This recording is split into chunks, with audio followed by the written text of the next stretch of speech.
আসসালামু আলাইকুম। আসলে আমাদের পশু পাখির সাথে অনেকেই অনেক সময় ওদের সাথে আমাদের ভালো সময় কাটে। আমার একটা ছোট্ট বিড়াল ছানা ছিল। আমি গত জানুয়ারি মাসের ৪ তারিখে আমি একটা আপুর কাছ থেকে বিড়ালটা এনেছিলাম।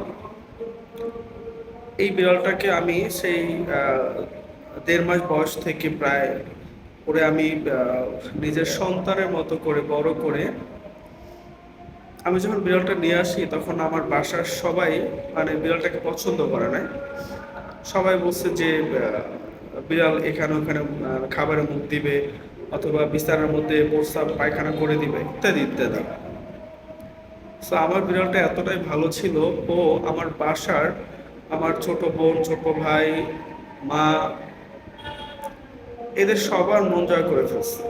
সবাই ওরে আদর করতো, এতটাই আদর করতো যা কল্পনার বাইরে। এমনও হয়েছে আমার বিড়ালটা অসুস্থ ছিল। মানে আমার এই বিড়ালটা সবচেয়ে বেশি মানে খারাপ লাগার কারণ হচ্ছে ও অসুস্থ ছিল অনেকটা। ওরে আমি আমি সাধারণ রাতের 11:30 বাজে টিউশন করে আমি বাসায় এসে দেখি আমার বিড়ালটার অবস্থা খুবই খারাপ। সেই তখন আমি একটা চিকিৎসককে ফোন দেই, অর্থাৎ বিড়ালের ডাক্তার একজন ভেটকে ফোন দেই। ফোন দিয়ে আমি তার কাছে নিয়ে যাই। উনি আমাকে আমার বিড়ালটা চিকিৎসা করে সেই রাতে আমি নিয়ে আসি। আস্তে আস্তে ওই বিড়ালটা মানে অসুস্থ যখন ছিল তখন বিছানার মধ্যে পটি করে দিছে, প্রস্রাব করে দিছে। অনেক সময় মানে পুরা অবস্থা খারাপ করে ফেলছিল যখন ও অসুস্থ ছিল। সেই বিড়ালটাকে আমি লালন পালন করে একটু বড় করলাম।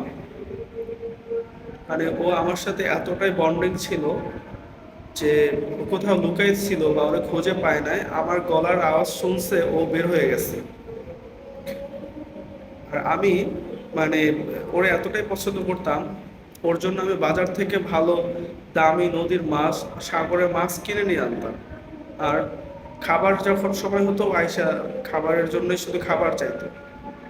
কিন্তু গত পরশু দিন, অর্থাৎ গতকালকের আগের রাতে ধনিয়া নাসিরুদ্দিন রোড ৭৫৪ ইনুস আঙ্কেলের বাসার ছাদে ও যায় মাঝে মাঝে।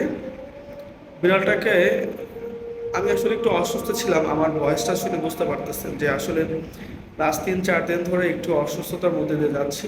মানে ঠান্ডা, কাশি, চোখে ব্যথা ছিল, এইভাবেই আমি আসলে চলতেছিলাম। সেদিন আমি একটু তাড়াতাড়ি ঘুমিয়ে পড়েছিলাম। সো বাসায় অনেক মেহমান ছিল। আমার বিড়ালটা উপরে চলে গেছে, কারণ আমার ছোট ভাইটা হয়তো ও ভাবছে আসবে, আর নিয়ে আসে নাই। সারা রাতে আমার বিড়ালটা আর আমার কাছে আসে নাই। সকালবেলা আমি ঘুম ভাঙছে, ছোট ভাই বলে বিড়ালটা নাকি নাই। তারপর থেকে আমি মানে ওরে এত জায়গায় খুঁজেছি, আমার বাসার ছাদ, প্রত্যেকটা ফ্ল্যাট, আশপাশ সব জায়গাতে আমি খুঁজেছি। কিন্তু কথা হচ্ছে যে আমি আমার বিড়ালটাকে পাই নাই। ওর সাথে আমার অনেক আবেগ আছে। আসলে কালকে সারাদিন আমার মন খারাপ ছিল, মানে এতটাই খারাপ ছিল যে আমি নিজেই কিছু মানে খাইনি ওর জন্য।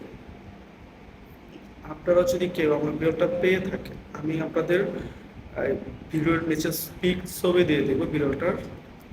অবশ্যই আমার বিড়ালটা আমার কাছে দিয়ে দেবে। ও অনেক ভালো। ইভেন ওরে ভ্যাকসিন দেওয়া আছে, মানে ওরে আমি আমার মতো করেই তৈরি করছিলাম। ওর জন্য আমার প্রচুর মন খারাপ হয়েছে। আসলে যে পশু পাখির জন্য এত মায়া হয় মানুষের, সেটা মানে বোঝাতে পারবো না। বিশেষ করে মা একা থাকে তো বাসায়, মার সাথে ওর একটা ভালো বন্ডিং হয়ে গেছিল। মা একটু গ্রামে গিয়েছিল, ও অসুস্থ হয়ে পড়ছে। মানে কথা হচ্ছে যে বিড়ালটাকে আমি এতটাই পছন্দ করি, বা আমার মানে মা, ছোট ভাই, এখন ওরে ছাড়া বাসাটা ফাঁকা ফাঁকা লাগে। আমি আমার বিড়ালটাকে খুঁজে পেতে চাই। দয়া করে আমাকে আপনারা একটা সাপোর্ট করবেন। বিশেষ করে আমার ধনিয়া নাসিরুদ্দিন রোড অথবা এই আশপাশ দিয়ে ধনিয়ার মধ্যে যারা আছেন তারাই আমার বিড়ালটা, আমি আপনাদের পিক দিয়ে দিব। তারাই আমার বিড়ালটা পাইলে অবশ্যই দিবেন। অবশ্যই যে আমাকে আমার কাছে আমার বিড়ালটাকে দিবে তাকে আমি আমার সামর্থ্য অনুযায়ী বলতেছি, আমি তাকে 1,000 টাকা পুরস্কার দিব। আমার মিশুকে আমার কাছে যে ফিরিয়ে দিবে তাকে আমি 1,000 টাকা পুরস্কার দিব। ধন্যবাদ সবাইকে।